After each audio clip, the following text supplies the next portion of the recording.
ଯାଇଥିଲା ମ୍ୟାଡାମ? ନଦୀ କୁ ଯାଇଥିଲି। ଏପଟେ ନଦୀ ଅଛି କି? ହଁ ହଁ ଇଆଡେ ଅଛି। ବଡ ନଦୀ ଆସୁଛି ନା? ନାଇଁ ଛୋଟ ନଦୀ। ତମେ ତେଲୁଗୁ ମିଶା କହିବ ବୋଧେ? ନାଇଁ ତେଲୁଗୁ ବୁଝିବ ଯେ କହି ପାରିବିନି। ହେଲେ ଏଟା ଆନ୍ଧ୍ରା ପାଖରେ ତ ଟିକେ ତେଲୁଗୁ ଜାଣିବା କଥା କିନ୍ତୁ ଜାଣୁନ କି? ନାଇଁ ବୁଝିବି ଯେ କହି ପାରିବି ନାହିଁ। ଟିକେ ଲାଜ କରୁଛ ଆଉ ନାଇଁ କି? ତ ଏପଟେ ନଦୀ ଅଛି ନାଇଁ କି? ହଁ। ତ ଯିବା ନଦୀରେ ଟିକେ ଦେଖିବା। ହଉ। Thank you madam. କହନ୍ତୁ ଏମିତି ନଦୀର ଭ୍ୟୁ ସେମିତି କିଛି ଅଛି। ତ ଚାଲ ଏଇଠି ପାହାଚ ଦେଇକି ଆମକୁ ଓହ୍ଲିକି ଯାଇକି ହେବାକୁ ପଡ଼ିବ, ନଦୀକୁ ଯିବାକୁ ହେବ। ତ ଏମିତି ଦେଖ ତ ଆମେ ଯାଉଛେ ଧୀରେ ଧୀରେ ଯାଉଛେ ନଦୀ ସେପଟେ ଯେଉଁ ନଦୀ ଦେଖାହେଉଛି ସେପଟେ ବି ପାହାଡ଼ ଅଛି। ଏଇ ଦେଖ ବଡ଼ ପାହାଡ଼ଟେ ଅଛି, ସେ ପତରକାଲି ପାହାଡ଼। ତ ଦେଖିପାରୁଥିବେ ଏଇପଟେ ଏମିତି ଜଙ୍ଗଲ ଅଛି। ତ ଏପଟେ ବି ଏମିତି ତେନ୍ତୁଳି ଗଛ କ'ଣ କ'ଣ ଏମିତି ହିଁ ଲାଗିଛି। ତ ଏପଟେ ବି ଏଇଠି ଯେଉଁ ତାର ଗୁଡ଼ା ଟଣା ହେଇନି ଲାଇନ୍ ଗୁଡ଼ାକ, ତ এইটু ବୋର ପାଇଁ ବୋଲିକି ହିଁ ଏଇ ତାର ଗୁଡ଼ା ଟଣା ହେଇଛି। ତ ସେମିତି କିଛି ଅଛି। ତ ଦେଖନ୍ତୁ ଚାଲ ନଦୀରେ ଯାଇ ଦେଖିବା କେମିତି କେତେ ବଡ଼ ନଦୀ ଆସୁଛି ଆଉ କେମିତି ଆସୁଛି ତାର ଇଏଟା ଦେଖିବା। ତ ଆମେ ପହଞ୍ଚି ଯାଉଛେ ନଦୀରେ। ତ ଦେଖ ଏମିତି ସେପଟେ ପିଲା ଗୁଡ଼ା କିଛି ଗାଧଉଛନ୍ତି, ଗାଧୋଇବା ପାଇଁ ଆସୁଛନ୍ତି। ତ ଖରା ବି ଜୋରସେ ହେଉଛି। ତ ଖରା ଦିନ ଏଇଠି ମସ୍ତ ଦେଖନ୍ତୁ ପାଣି ଏମିତି ଯାଉଛି।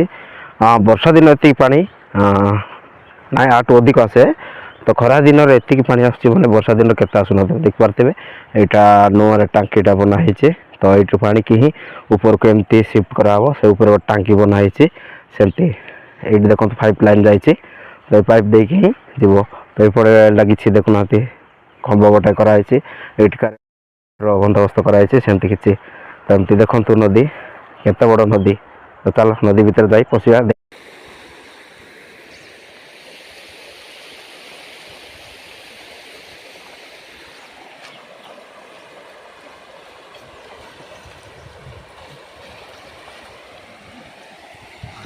ଦେଖିବା ତ ଛେଳି ମ୍ୟାଡ଼ାମ ସେ ଧୁଆ ହେଉଛି ଏମିତି ଦେଖ ଏଠି ଛେଳି ଦେଉଛନ୍ତି।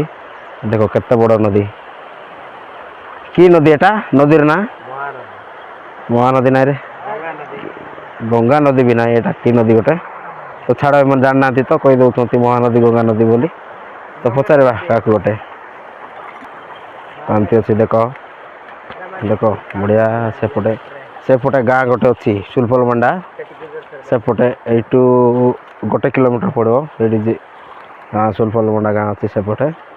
ଏମିତି ନଦୀ ତ ବହୁତ ଲମ୍ବା ଲମ୍ବା ଦୂର ଦୂର ଯାଇଛି ସେମିତି ଏମିତିକା ଅଛି।